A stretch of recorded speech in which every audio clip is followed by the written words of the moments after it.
माननीय गृह मंत्री जी।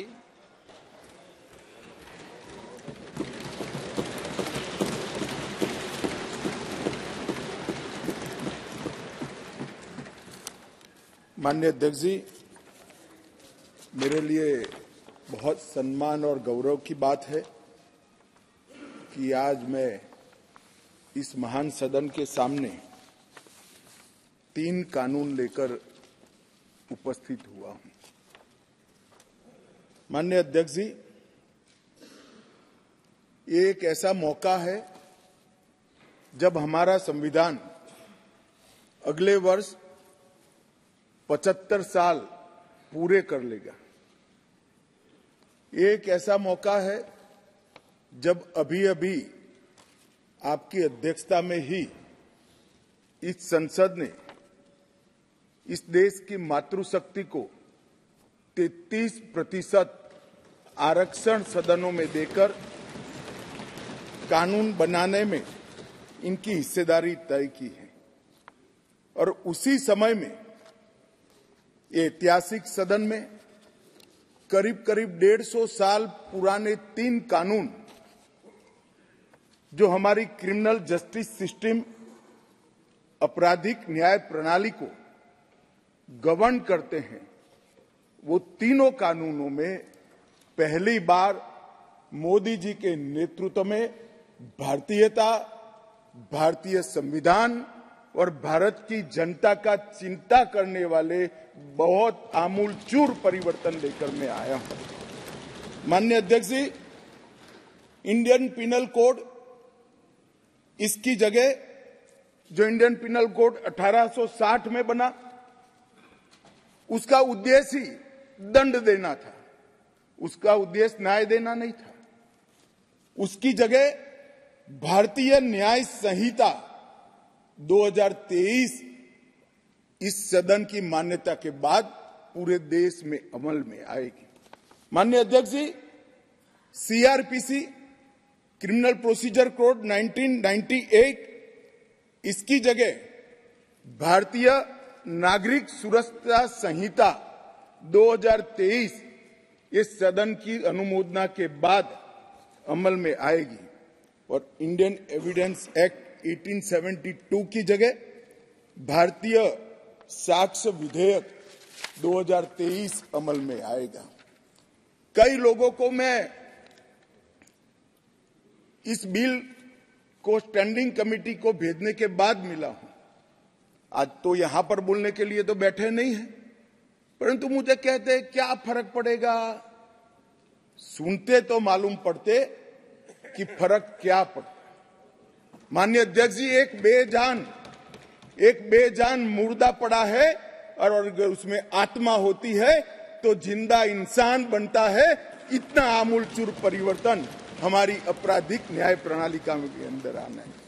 अध्यक्ष जी, आज मैं तलारी रंगैया से लेकर हेमाजी तक 35 सांसदों ने इसके अंदर अपने अपने विचार व्यक्त किए हैं। वो सभी को मैं ध्यान से सुना है। ढेर सारी चीजें ज्यादातर किसी के सुझाव बदलाव के लिए नहीं है, कुछ सुझाव बदलाव के लिए भी है, मगर कुछ चीजें जो उठाई गई हैं उसको मैं मानता हूं कि मेरी स्पष्टता के बाद इनकी चिंता से वो मुक्त हो जाएंगे। और कुछ लोग, ओवैसी साहब हो या कोई 1-2 और है, जिनकी चिंता ही ऐसी है जो समाप्त नहीं की जानी चाहिए, चिंता उनकी ये कानून से बड़ी है, वो बहुत उचित हुआ है। इसलिए ऐसी चिंता का मेरे पास कोई समाधान नहीं है, परंतु स्पष्टता से काफी सारी चीजें क्लियर हो जाएगी। और मैं 3 ऑफिशियल अमेंडमेंट लेकर भी आऊंगा जो मैं बाद में बताऊंगा। माननीय अध्यक्ष जी, एक तीनों कानून अंग्रेजों के जमाने से बनाए थे। जैसा मैंने कहा कि 150 साल पुराने कानून। मोदी जी ने प्रधानमंत्री बनने के बाद गुलामी की मानसिकता और गुलामी के सारे चिन्ह इस देश में से जल्दी मिट जाए और नए आत्मविश्वास के साथ महान भारत की रचना का रास्ता प्रशस्त हो, इस पर आग्रह रखा। उन्होंने लाल किले की प्राचीर से कहा, मान्यवर, उन्होंने कहा कि कॉलोनियल कानूनों से जल्दी इस देश को मुक्ति मिलनी चाहिए, और उसी के तहत गृह मंत्रालय ने 2019 से इसमें परिवर्तन लाने के लिए गहन विचार विमर्श चालू किया था। मान्यवर, ये जो कानून थे, ये कानून एक शासक ने, विदेशी शासक ने अपने शासन को बनाए रखने के लिए बनाए हुए कानून थे। एक गुलाम प्रजा को गवर्न करने के लिए बनाए हुए कानून थे, और इसकी जगह अब ये जो कानून आ रहे हैं वो हमारी संविधान की मूल 3 चीजें, व्यक्ति की स्वतंत्रता, मानव के अधिकार और सबके साथ समान व्यवहार, ये 3 सिद्धांतों के आधार पर बनाए जा रहे कानून है। ये इसका मूल परिवर्तन है जो कुछ लोग पहचान नहीं पाए। मान्यवर, हमारे यहाँ न्याय की बहुत पुरानी अवधारणा है। हमारे यहाँ न्याय की अवधारणा अनेक प्रकार के दर्शन के अंदर समाहित, व्यास, अत्रि, याज्ञवल्क्य, बृहस्पति, पराशर, चाणक्य, वत्सायन, देवानंद ठाकुर, जयंत भट्ट, गणेश उपाध्याय, केशव मिश्र, रघुनाथ शिरोमणि, ये सभी विद्वानों ने अनेक प्रकार की संहिता में दंड और न्याय पर अपने विचार रखे हैं जो मूल भारतीय विचार है। मान्यवर, ये तीनों कानूनों को अभी जो है, ये तीनों कानूनों को अगर ध्यान से देखते हैं तो इसके अंदर न्याय की कल्पना ही नहीं है। दंड देने की बात को ही न्याय माना जाए। हमारे यहाँ, हमारे शास्त्रों में दंड की कल्पना न्याय से उठी। पाश्चात्य विचारों के जो अंग्रेज शासन में लाए गए कानून थे, उसमें न्याय का उद्भव दंड में से होता है। हमारे यहाँ दंड इसलिए दिया जाता है कि जो विक्टिम है, जिसका अहित हुआ है, जिसके अधिकारों की रक्षा नहीं हुई, उसको न्याय मिल पाए, इसलिए किसी को दंड देते हैं। और दंड देने का उद्देश्य क्या है? विक्टिम को न्याय देना, और वो दंड के माध्यम से और कोई इस तरह की गलती न करे, इस तरह का समाज के अंदर एक एग्जाम्पल प्रस्तापित करने के लिए ये दंड का प्रोविजन है। ये नए जो 3 कानून लेकर मैं आया हूं, वो मूल भारतीय न्याय के संहिता के आत्मा को प्रगटीकरण देने वाले कानून है। और सच अर्थ में आजादी के इतने सालों के बाद मान्यवर, पहली बार ये तीनों आपराधिक कानूनों का, अपराध की सिस्टम को चलाने वाले कानूनों का, क्रिमिनल जस्टिस सिस्टम को चलाने वाले कानूनों का पहली बार मानवीयकरण होगा। मान्यवर, ये कानूनों को ध्यान से पढ़ेंगे तो ये कानून के अंदर आज तक, जब तक ये सदन रिपील नहीं करेगा तब तक यूनाइटेड किंगडम की संसद ने बनाया हुआ कानून आज हमारे कानून में विद्यमान है। प्रांतीय अधिवेशन, वो भी अंग्रेजों के जब हम गुलाम थे तब का शब्द है। क्राउन के प्रतिनिधि का सम्मान, London Gazette, jury, Lahore court, United Kingdom of Great Britain and Ireland, Commonwealth, Her Majesty सरकार, लंदन गजेट के जिक्र, ब्रिटिश क्राउन का दबदबा, इंग्लैंड के न्यायालय और हर मेजेस्टी रोमिनियन और बैरिस्टर शब्द प्रयोग का जिक्र आजादी के बाद भी 75 साल तक होता गया। मोदी जी के इस इनिशिएटिव ने हमारे तीनों कानून को एक गुलामी की मानसिकता और उसके चिन्हों से मुक्त करा है। मान्यवर, ये कानून जो बनाए थे, ढेर सारे लोगों ने कहा, कुछ सांसद मुझे पर्सनली भी मिले, वो समझ ही नहीं पाते थे कि फर्क क्या कर रहे हैं। मैंने कहा कि ये सब आपको समझना है तो सबसे पहले चैप्टर को समझिए, चैप्टर की अनुक्रमणिका देखेंगे तो ही मालूम पड़ जाएगा कि कानून इस देश के नागरिकों के लिए नहीं बने थे, कानून अंग्रेजों की राज की सुरक्षा के लिए। मान्यवर, अभी जो कानून हम रिपील करने जा रहे हैं वो कानून में मानव वध और किसी महिला के साथ अत्याचार, उसके पहले सरकारी खजाने को लूटने की सजा, रेलवे की पटरी उखाड़ने की सजा और ब्रिटिश ताज के अपमान की सजा को रखा गया था। मानव वध तो बेचारा 302 नंबर पर बैठा बैठा अपनी राह देख रहा था। सुरक्षा प्रायोरिटी क्या थी? मानव वध नहीं थी, किसी महिला के साथ हुआ दुर्व्यवहार, अत्याचार को न्याय दिलाना नहीं था। प्रायोरिटी खजाने की रक्षा था, रेलवे की रक्षा था और ब्रिटिश ताज की सलामती रखना प्रायोरिटी थी। अब ये पूरा का पूरा बदलकर सबसे पहले महिलाओं और बच्चों के विरुद्ध को अपराध को प्रायोरिटी दी गई है। मानव शरीर पर प्रभाव डालने वाले विषयों को प्रायोरिटी दी है। उसके बाद में देश की सीमाओं की सुरक्षा को प्रायोरिटी दी है। उसके बाद में सेना, नौसेना, वायुसेना के संबंधित अपराधों को लिखा गया है। उसके बाद इलेक्ट्रोल अपराधों को लिखा गया है। उसके बाद सिक्के, करेंसी नोट, बैंक नोट और सरकारी स्टैंप के साथ छेड़खानी को लिया गया है। और उसके बाद ब्ला ब्ला ब्ला बाकी सारी चीजें आती हैं। तो पहली बार हमारे संविधान का जो स्पिरिट है, वो स्पिरिट के हिसाब से कानून अब मोदी जी के नेतृत्व में बनने जा रहा है। मुझे गौरव है कि तीनों कानूनों को 150 साल के बाद बदलने का और वो बिल को पायलट कर इस सदन में लाने का गौरव मुझे प्राप्त हुआ है। मान्यवर, जो कहते थे कि हम नहीं समझते हैं, मैंने कहा कि अगर मन खुला रखोगे और मन भारतीय रखोगे तो समझ में आ जाएगा। मन अगर इटली का है तो कभी समझ में नहीं आएगा। मान्यवर, मन का सवाल होता है, भाषा का सवाल नहीं होता है। मन अगर यहाँ का है तो तुरंत समझ में आ जाता है, मन अगर यहाँ का नहीं है तो कभी समझ में नहीं आएगा। मान्यवर, इसमें बहुत सारी चीजों पर हमने थ्रस्ट दिया है। आतंकवाद की व्याख्या अब तक किसी भी क्रिमिनल जस्टिस सिस्टम के कानून में नहीं थी। पहली बार मोदी सरकार आतंकवाद को अब व्याख्यायित करने जा रही है, जिससे इसका कोई लूपहोल्स उठाकर आगे फायदा न ले पाए।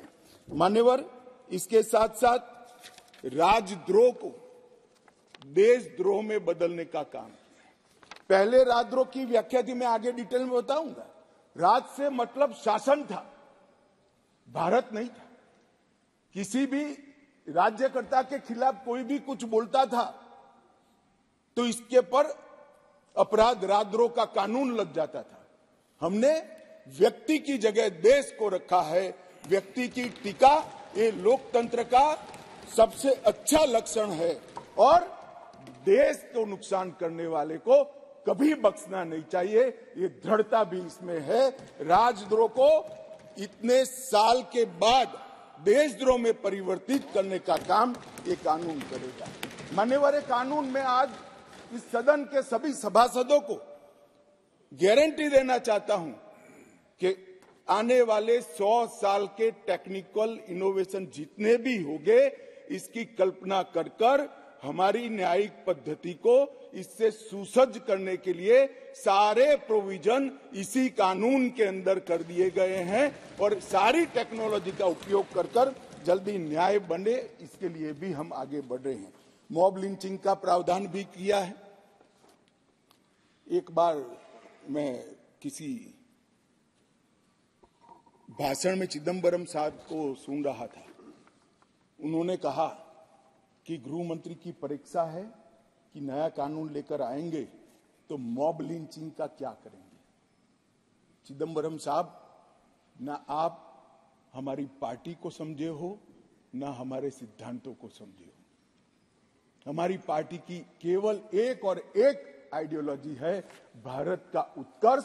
एकमात्र आइडियोलॉजी पर Bharatiya Janata party. Mob lynching घृणित अपराध है और उसको हम नए कानून में फांसी की सजा का प्रावधान कर इंक्लूड कर रहे हैं। मगर अब मैं आपको पूछना चाहता हूं, आपने भी इस देश में 70 साल में 58 साल शासन किया है, आपने मॉब लिंचिंग को भला अब तक क्यों नहीं लाए थे? हम तो जब बदलाव किए तब लाए। मॉब लिंचिंग शब्द का उपयोग हमें गाली बोलने के लिए तो खूब किया, मगर जब सत्ता में आए तब भूल गए। इस प्रकार के व्यवहार को जनता जानती है, इसीलिए उस ओर बैठे हो और उस ओर से भी सदन के बाहर बैठे हो। मान्यवर, ये जो इनका डबल स्टैंडर्ड है, इसके कारण उनकी पार्टी को आज इतनी सारी दिक्कतें उठानी पड़ी है। मान्यवर, पुलिस और नागरिक के अधिकारों के बीच में बहुत अच्छे से इसमें संतुलन साधा गया है। सजा का दर बढ़ाने के लिए हमने ढेर सारे प्रावधान इसके अंदर करे हैं, जिससे सजा करने का प्रतिशत बढ़ेगा। साइबर क्राइम के लिए भी ढेर सारी प्रोविजंस किए हैं और कम्युनिटी सर्विस को भी हम पहली बार इंट्रोड्यूस कर उसको कानूनी जामा पहनाने जा रहे हैं, जिससे जेलों पर के बर्डन को कमी आ जाएगी। मान्यवर, ये तीनों कानून जैसे मैंने कहा 150 साल के बाद बदले जा रहे हैं और देश के 130 करोड़ लोगों को प्रभावित करने वाले कानून हैं और ये कानूनों के आधार पर ही आने वाले समय में इस देश की आपराधिक न्याय प्रणाली चलनी है। इसलिए बहुत जरूरी था कि इस पर एक व्यापक बहस करी जाए, समाज के हर वर्ग से, और जो लोग इनसे जुड़े हुए हैं, ये प्रक्रिया में जुड़े हुए, वो सभी से, सभी चुने हुए प्रतिनिधियों से, सभी ऑल इंडिया सर्विस के अधिकारियों से और सभी विधानसभा के सदस्यों से भी चर्चा की जाए। इसलिए 2019 में हमने इसका व्यापक कंसल्टेशन अगस्त महीने से शुरू किया था और 2019 सितंबर में सभी राज्यपालों, मुख्यमंत्रियों, उपराज्यपालों और प्रशासकों को पत्र लिखकर सुझाव मांगे गए।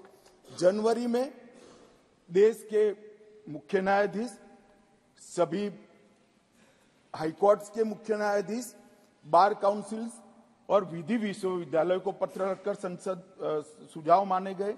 ये सुझाव आने के बाद 2021 में मैंने स्वयं सभी सांसदों को पत्र लिखा और सुझाव मांगे। 2020 में सभी विधायकों से सुझाव मांगे गए। बीपीआरएनडी ने देश के सभी आईपीएस अफसर से सुझाव मांगे।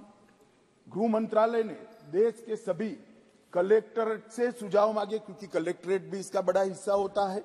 और मार्च 20 में ये सारे सुझावों को संकलित नेशनल लॉ यूनिवर्सिटी दिल्ली के कुलपति की अध्यक्षता में कमेटी बनाकर किया और उसके बाद लगभग 18 राज्य, 6 संघ राज्य, सुप्रीम कोर्ट और 16 उच्च न्यायालय, 5 न्यायिक एकेडमीज, 22 विधि विश्वविद्यालय, 42 संसद सभ्य और लगभग 200 के आसपास आईपीएस अफसरों ने अपने सुझाव मुझे भेजे। कुल 3200 सुझाव एकत्रित हुए, जिसको फुल स्टॉप कॉमा में पढ़कर इसको रखना या नहीं रखना, इसका विवेक के आधार पर निर्णय लिया गया है। और पूरे तीनों कानूनों को मैंने स्वयं लाइन बाय लाइन नहीं, फुल स्टॉप कॉमा में पढ़ा है।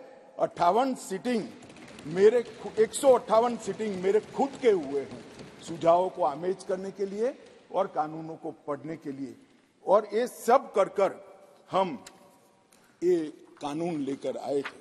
11 अगस्त 2023 को ये भारतीय न्याय संहिता, भारतीय नागरिक सुरक्षा संहिता और भारतीय साक्ष्य अधिनियम को, इन 3 विधेयकों को मैं यहाँ लेकर आया और आपने उसको गृह विभाग की स्थायी समिति को विचारार्थ भेज दिया। मान्यवर, वहां पर ढेर सारी चर्चा हुई। 10 नवंबर 2023 को इसकी रिपोर्ट राज्यसभा के उपसभापति को दे दी गई और ढेर सारे सुझाव, ढेर सारी टाइपिंग एरर्स, ग्रामेटिकल एरर्स और लीगल प्रोनाउंसिएशन के जो अपभ्रंश थे, ये सब सुधारने के लिए माननीय संसद सभ्यों की समिति ने ढेर सारे विचार रखे, इसलिए उसको जस का तस रखने की जगह मैंने पुराना बिल रिपील कर विड्रॉ कर नया बिल लेकर मैं आज सदन के सामने आया हूं और इतने गहन विचार विमर्श के बाद मान्यवर बिल मैं सदन के सामने रखा है। मान्यवर, मोदी जी के नेतृत्व में जो 3 कानून आए हैं, न्याय, समानता और निष्पक्षता, ये 3 मूल सिद्धांतों के आधार पर इसके अंदर बहुत बड़ा परिवर्तन किया गया है। टेक्नोलॉजी का भरपूर उपयोग हो और आने वाले लंबे समय तक टेक्नोलॉजी के नए नए इनोवेशन क्या हो सकते हैं, इसकी कल्पना कर अभी से इसकी कानूनी वैधता के लिए ढेर सारे प्रोविजन किए हैं। फॉरेंसिक साइंस को इसके अंदर बहुत तवज्जो दी गई है और इसके माध्यम से, ये कानूनों के माध्यम से जल्दी न्याय मिले, इसके लिए पुलिस, लॉयर्स और न्यायमूर्ति सभी पर एक प्रकार से समय की मर्यादा डालने का काम भी इस कानूनों के माध्यम से हुआ है। मान्यवर, भारतीय नागरिक सुरक्षा संहिता, इसमें पहले सीआरपीसी में 484 धाराएं थी, इसके जगह अब 531 होंगी। 177 धाराओं में बदलाव किया गया है, 9 नए जोड़े गए हैं, 39 नए सबसेक्शन जोड़े गए हैं, 44 नए प्रोविजन और स्पष्टीकरण जोड़े गए हैं, 35 सेक्शन में टाइमलाइन जोड़ी गई है और 14 धाराओं को निरस्त कर हटा दिया गया है। इसी तरह आईपीसी की जगह भारतीय न्याय संहिता में पहले 511 धाराएं थी, इसकी जगह 358 अब रह गई है। 21 नए अपराधों को जोड़ा गया है, 41 अपराधों में कारावास की अवधि को बढ़ाया गया है, 82 अपराधों में जुर्माना बढ़ाया गया है, 25 अपराधों में अनिवार्य न्यूनतम सजा शुरू की गई है, 6 अपराधों को सामुदायिक सेवा का दंड, कम्युनिटी सर्विस का पेनल्टी देने का काम किया गया है और 19 धाराओं को निरस्त कर दिया गया है और भारतीय साक्ष्य अधिनियम एविडेंस एक्ट को 167 धाराएं थी, इसकी जगह 170 धाराएं बनी हैं। 24 धाराओं में बदलाव किया गया है, 2 नई धाराएं, 6 उप धाराएं जोड़ी गई हैं और 6 धाराओं को हटाने का काम भी करा गया है। मान्यवर, मैं आज इस सदन को कहना चाहता हूं कि 2014 में नरेंद्र मोदी सरकार आने के बाद, एक लंबे अरसे बाद, अटल जी की सरकार ने भी ये प्रयास किया था, परंतु एक मिलीजुली सरकार थी, कई प्रकार की इसमें कठिनाइयां भी आती थी, मगर लंबे समय के बाद 2 बार इस देश की जनता ने ऐसी सरकार चुनी जिस सरकार ने अपने पूरे मैनिफेस्टो को अक्षरशः लागू करने का काम किया है और जिस मैनिफेस्टो को मैंडेट किया था इसको लेकर फिर से जनता के सामने जाएगी। हमने कहा था हम धारा 370 और 35 से हटा देंगे, हट गई। हमने वादा किया था आतंकवाद, उग्रवाद और के खिलाफ जीरो टॉलरेंस की नीति सरकार बनाएगी और सुरक्षा कर्मियों को फ्री हैंड देंगे, हमने दिया। इसके कारण 3 हॉटस्पॉट, जम्मू कश्मीर, वामपंथी उग्रवादी क्षेत्र और उत्तर पूर्व में हिंसक घटनाओं में 63% की कमी आई है और मृत्यु में 73% की कमी आई है और पूर्वोत्तर से 70% से ज्यादा क्षेत्र से अब सपा को हटा लिया गया है। जिन्होंने अपने एजेंडा में रखा था कि हम अब सपा हटाएंगे, वो ऐसी स्थिति का निर्माण नहीं कर पाए।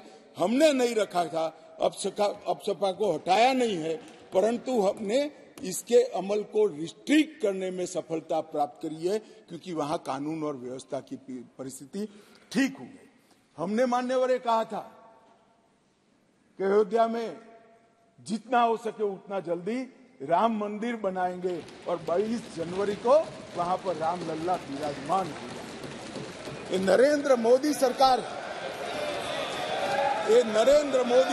है। ये नरेंद्र मोदी सरकार है मान्यवर, जो कहती है वो करती है। मान्यवर, हमने कहा था संसद और विधानसभा में महिलाओं को 33% आरक्षण देंगे। कांग्रेस पार्टी कई बार पावर में आई, तिथियां निकालती रह गई। हमने दे भी दिया और सर्वानुमत से देकर इस देश की मातृशक्ति को हमने सम्मानित करने का। हमने कहा था 3 तलाक मुस्लिम माताओं बहनों के लिए अन्याय करता है, उसको हम समाप्त कर देंगे। मान्यवर, हमने इस वादे को भी पूरा किया। हमने कहा था कि न्याय मिलने की गति को बढ़ाएंगे और न्याय के आधार पर होगा, दंड के आधार पर नहीं होगा। मैं उस वक्त पार्टी का अध्यक्ष था। श्रीमान राजनाथ सिंह जी घोषणा पत्र लेकर जनता के सामने गए थे और आज हम दोनों बैठे हैं। मुझे आनंद है मोदी जी ने ये पार्टी के वादे को आज पूरा करने को। मान्यवर, न्याय एक बहुत अम्ब्रेला टर्मिनोलॉजी। न्याय एक सभ्य समाज की नींव डालता है। हमारे संविधान ने राजनीतिक न्याय, आर्थिक न्याय, सामाजिक न्याय की कई परिभाषाएं बनाकर हमारे लिए रखी है और ढेर सारे अनुच्छेद में 38, 39 से 142 में इसका जिक्र भी किया है। मगर जनता के आम मानस में न्याय का मतलब क्रिमिनल जस्टिस सिस्टम से होगा। न्याय अनेक प्रकार के हैं, मैं इसका स्वीकार करता हूं। बड़ी पवित्र संकल्पना हमारे संविधान निर्माताओं ने रखी है, परंतु जनता डे टू डे में क्रिमिनल जस्टिस सिस्टम को न्याय कहती है। और आज मैं ये जो 3 बिल लेकर आया हूं, मोदी जी ने सालों से देश की जनता की जो अपेक्षा थी कि हमें पेनल्टी नहीं चाहिए, हमें दंड नहीं चाहिए, हमें न्याय चाहिए, आम आदमी की सुरक्षा होनी चाहिए, वो बिल इस बिल के माध्यम से होगा। राज्य का सबसे पहला कर्तव्य मान्यवर न्याय होता है और लोकतंत्र के 3 स्तंभ न्यायपालिका, कार्यपालिका और विधायिका, ये तीनों एक न्याय का मजबूत प्रशासन देने के लिए हमारे संविधान निर्माताओं ने 3 के बीच में काम की बंटवारा किया है। और आज पहली बार तीनों मिलकर दंड केंद्रित नहीं परंतु न्याय केंद्रित क्रिमिनल जस्टिस सिस्टम लेंगे।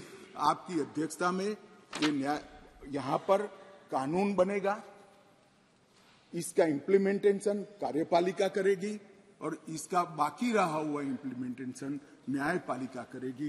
ये तीनों अंग इकट्ठा होकर इस देश में भारतीय विचार की न्याय प्रणाली को प्रस्तापित करेंगे।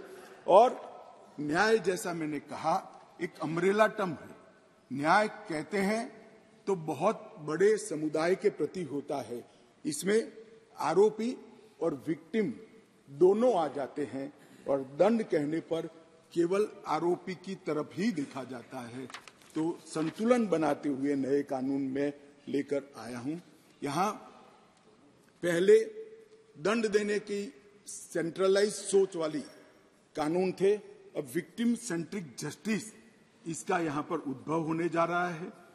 ईज ऑफ जस्टिस को सरल, सुसंगत, पारदर्शी और जवाबदेही प्रोसीजर के माध्यम से साकार किया गया है और एनफोर्समेंट के लिए निष्पक्ष, समयबद्ध, evidence based speedy trial, court तथा प्रिजन का इससे बर्डन कम होने वाला है और कन्विक्शन रेशियो भी इससे बढ़ने वाला है।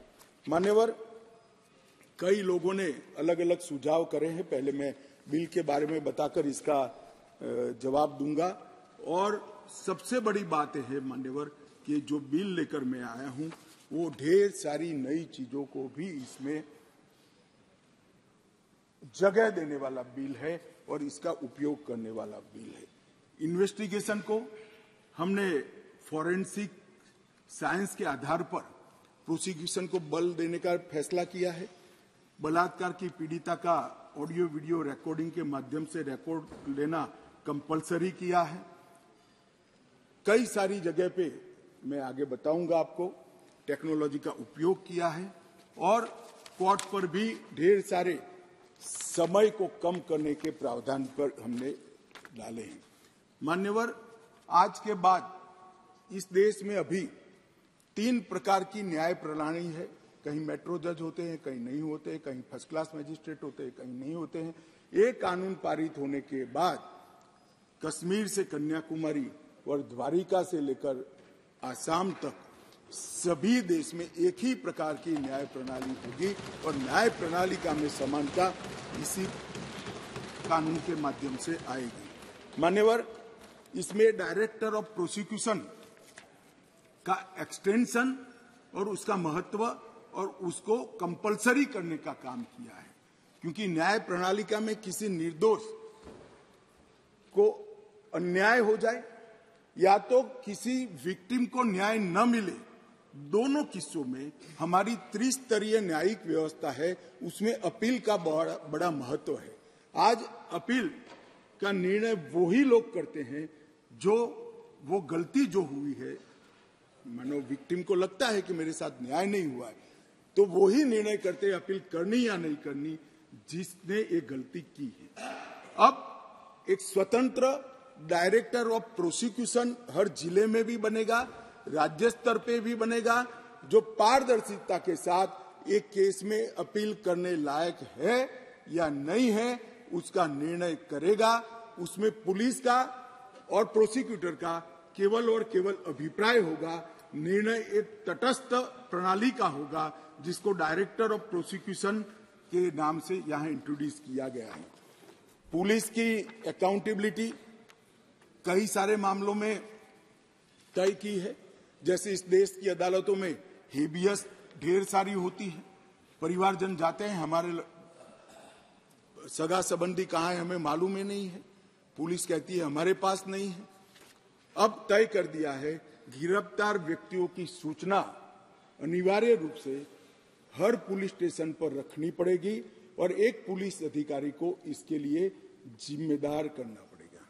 मान्यवर, इस तरह से मैं आगे बाद में बताऊंगा, परंतु ढेर सारी चीजों को हमने पुलिस की अकाउंटेबिलिटी फिक्स करने का भी इस कानून के माध्यम से काम किया है। और विक्टिम सेंट्रिक कानून जब मैं कहता हूं तब मान्यवर हमने ढेर सारा विक्टिमों को बीएनएसएस में 360 तो अपनी बात रखने का अधिकार दिया है, इंफॉर्मेशन का अधिकार खंड 173, 93 और 230 में दिया है, नुकसान की क्षतिपूर्ति का अधिकार दिया है, 0 एफआईआर को इंट्रोड्यूस किया है। अब कोई भी मुकदमा स्टेट विक्टिम की परमिशन के बगैर, विक्टिम को सुने बगैर कोर्ट सिर्फ स्टेट के कहने पर विड्रॉ नहीं कर सकती। जो विक्टिम है उसको सुनना पड़ेगा, उसके ऑब्जेक्शन को भी सुनना पड़ेगा। विक्टिम को, जो फरियादी है, उसको 90 दिनों में जांच की प्रगति के बारे में इंफॉर्मेशन देने की जिम्मेदारी पुलिस की गई है। एफआईआर, गवाहों के बयान और पुलिस की रिपोर्ट, ये सभी को कंपलसरी कॉपी देने का प्रोविजन इसके अंदर कर दिया गया है। और जांच और मुकदमे के विभिन्न चरणों की पीड़ित अथवा उसके परिवारजनों को जानकारी प्रदान करने के लिए भी हमने ढेर सारे प्रोविजन मान्यवर किए हैं, जिससे मैं मानता हूं कि पुलिस की अकाउंटेबिलिटी फिक्स होगी और विक्टिम को न्याय मिलने की शुरुआत होगी। मान्यवर, मैं अब तीनों कानूनों के महत्वपूर्ण प्रावधानों को आपके सामने और आपके माध्यम से ये सदन के सामने और देश के सामने रखना चाहता हूं। भारतीय न्याय संहिता की मैं पहले बात करूंगा मान्यवर, और जैसा मैंने कहा कि इसमें ढेर सारे मानव संबंधित अपराधों को बहुत पीछे रखा गया था, क्योंकि इसका महत्व ही नहीं था। उनका महत्व अपना शासन चलाना था। जैसे बलात्कार का नंबर धारा 375, 376 था। अब जहां से अपराधों की बात शुरू आती है, इसमें सबसे पहले धारा 63 और धारा 69 में बलात्कार को रख दिया गया है। गैंग रेप को भी आगे लाया गया, बच्चों के खिलाफ अपराध को भी आगे लाया गया है। मर्डर 302 था, अब 101 हुआ है। किडनैपिंग 359 और 369 था, अब 137 और 140 हुए। ट्रैफिकिंग 370 ए था, अब 143 और 44 हुए। माननीय, शुरुआत की डेफिनेशन और प्रोसीजर को छोड़कर सीधा मानव संबंधित, पहले महिला और बच्चे और फिर शरीर संबंधित अपराधों को हमने प्रायोरिटी दी है, क्योंकि इसी को हम व्यक्ति की सुरक्षा के साथ जोड़कर देखते हैं मान्यवर, और उसको सुनिश्चित करना ये कानूनों की प्रायोरिटी है। मान्यवर, अंग्रेजों ने बनाया हुआ राजद्रोह का कानून, जिसके तहत तिलक महाराज, महात्मा गांधी, सरदार वल्लभ भाई पटेल, ढेर सारे हमारे आजादी के स्वतंत्र सेनानी, बड़े बड़े हमारे नायक सालों के सालों 6-6 साल तक जेल में रहे। वो कानून अब तक चलता रहा था। विरोध तो करते थे जब ऑपोजिशन में होते थे, मगर सत्ता में आते थे तब इसका दुरुपयोग भी करते थे, हटाने का नाम नहीं देते थे। पहली बार नरेंद्र मोदी जी ने ऐतिहासिक निर्णय किया है कि राजद्रोह की धारा 124 को पूर्णतया समाप्त, इसको हटाने का काम किया। अभी ओवैसी साहब हंस रहे हैं। ओवैसी साहब, मैं भी थोड़ा साइकोलॉजी पढ़ा हूं, विज्ञान का विद्यार्थी हूं। फिर इनके मन में है कि आपने बदल कर रख दिया। मान्यवर, मैं कहना चाहता हूं, हमने राजद्रोह की जगह देशद्रोह की स्थिति रखी। अब ये देश आजाद हो चुका है, लोकतांत्रिक देश है। शासन की टीका तो कोई भी कर सकता है, किसी को भी करने का अधिकार है। इसके लिए इस देश में अब किसी को जेल में नहीं जाना पड़ेगा, चाहे हमारा शासन हो।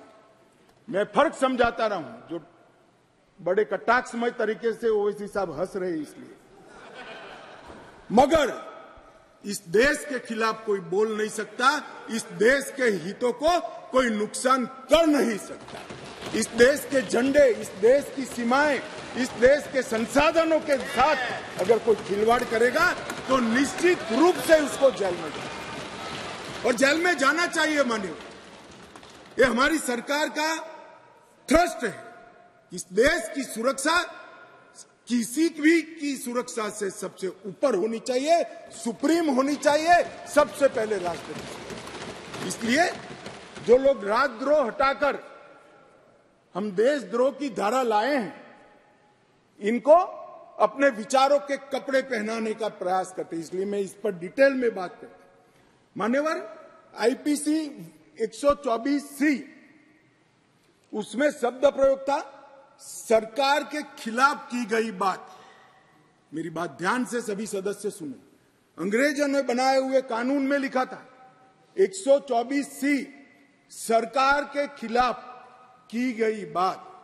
बीएनएस धारा 152 जो इसकी जगह आई है, भारत की संप्रभुता, एकता और अखंडता को तोड़ने वालों पर इस धारा का उपयोग है।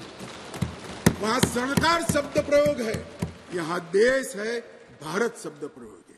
आईपीसी में आसन या प्रयोजन की बात नहीं की थी। किस उद्देश्य से आप बोलते हैं, किस उद्देश्य से करते हैं, इसकी बात ही नहीं की। करना ही काफी है।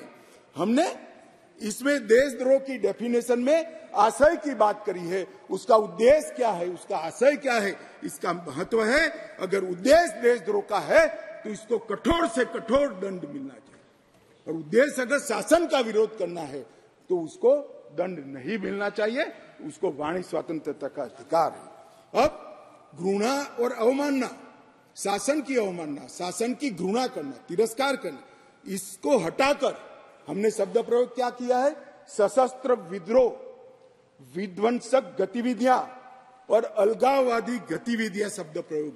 और अगर कोई कहता है सशस्त्र विद्रोह, बम धमाके, गोलीबारी और विध्वंसक प्रवृत्ति करने के बाद भी कोई जेल में नहीं जाना चाहिए, तो मैं इस विचार से इत्तेफाक नहीं रखता हूं। ये जेल में जाने ही चाहिए, सजा होनी ही चाहिए। इस देश में किसी को यह अधिकार नहीं मिलता।